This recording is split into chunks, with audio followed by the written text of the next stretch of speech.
এ প্রজন্মের জনপ্রিয় অভিনেত্রী সাদিয়া আয়মানের একটি ভিডিও ধারণকে কেন্দ্র করে বেশ কয়েকদিন ধরে তোলপাড় শোবিজ অঙ্গন। ভাইরাল সেই ভিডিওকে কেন্দ্র করে চাকুরিচ্যুত হয়েছেন সাংবাদিক শফিকাল মামুন। বিষয়টি নিয়ে দুভাগে ভাগ হয়ে গেছেন শোবিজ তারকারা। মিশ্র প্রতিক্রিয়া দেখা দিয়েছে নায়িকাদের মধ্যেও। অভিনেত্রী মৌসুমী হামিদও ব্যক্তিজীবনে পোশাক পরিবর্তন নিয়ে বিব্রতকর অভিজ্ঞতা শেয়ার করে ফেসবুকে এক দীর্ঘ স্ট্যাটাস দিয়েছেন। মৌসুমী জানান, শুটিং সেটে পোশাক পরিবর্তন করতে যেয়ে বাজে অভিজ্ঞতার শিকার হয়েছিলেন তিনি। ভয়ঙ্কর সেই ঘটনার বর্ণনা দিতে গিয়ে তিনি বলেন, আমার শরীরের যতখানি অংশ দেখা গেছে সেটা নাকি তেমন কোনো বিষয়ই না, আমি নাকি ওভার অ্যাক্টিং করছি। এ কথা শোনার পর আমি বের হয়ে আমার জীবনের সর্বোচ্চ রিয়্যাক্ট করেছিলাম সেদিন। এদিকে সাদিয়া আয়মানের ভাইরাল ভিডিও নিয়ে মিশ্র প্রতিক্রিয়ায় মৌসুমী হামিদ বলেছেন, আবারও অবাক হয়েছি যারা সাদিয়া আয়মানের ভিডিও দেখে পোস্ট করেছেন, এতে তেমন কিছুই দেখা যাচ্ছে না বলে। যিনি ভিডিওটি পোস্ট করেছেন তার জন্য আমার কিছুই বলার নেই, কারণ তিনি ভিডিওটি ডিলিট করে দিয়েছেন। আমি সাধুবাদ জানাই, কিন্তু সর্বনাশ যা হওয়ার তা তো হয়ে গেছে।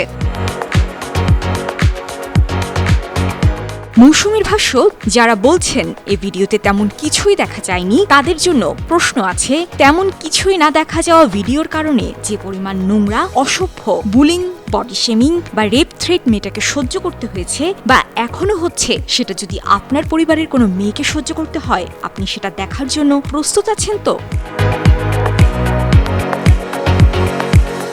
চিত্রনায়িকা তমা মির্জা বলেন, কে রাইট কে রং সেটা জাজ করতে চাই না, উচিত হবে না, কারণ আমার কাছে যেটা ঠিক আপনার কাছে নাও হতে পারে। তবে একই সেক্টরে কাজ করতে গেলে পরিবারের মতো ভুল বোঝাবুঝি, মান অভিমান হয়, কিন্তু সেটা যতক্ষণ নিজেদের মধ্যে থাকে ততক্ষণই ভালো।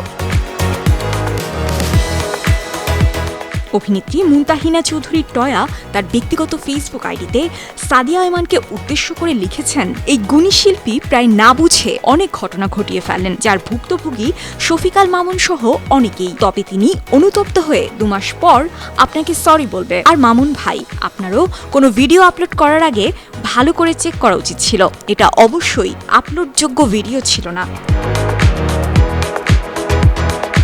টয়া আরও লিখেছেন, একজন নারী শিল্পী হিসেবে আমাদের অনেক সতর্ক থাকতে হয়। হিডেন মাইক পড়তে আমরা একটা নিরাপদ জায়গায় যাই, সেটাকে গ্রিন রুম বা মেকআপ রুম বলে। আশেপাশে না থাকলে ওয়াশরুমে যেতে পারেন। নায়িকাদের উপর সারাক্ষণ ক্যামেরা চলতে থাকে, তাই আপনি নিজে যদি সতর্ক না থাকেন তাহলে এর দায়ভার আপনার ওপরও পড়ে।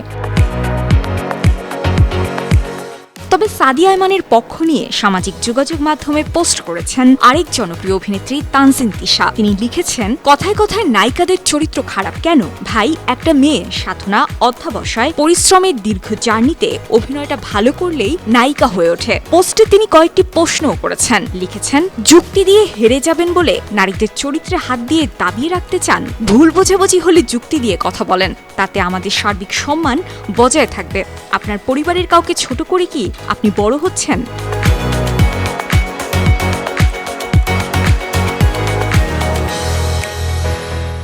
বিনোদন ডেস্ক, 52 টিভি।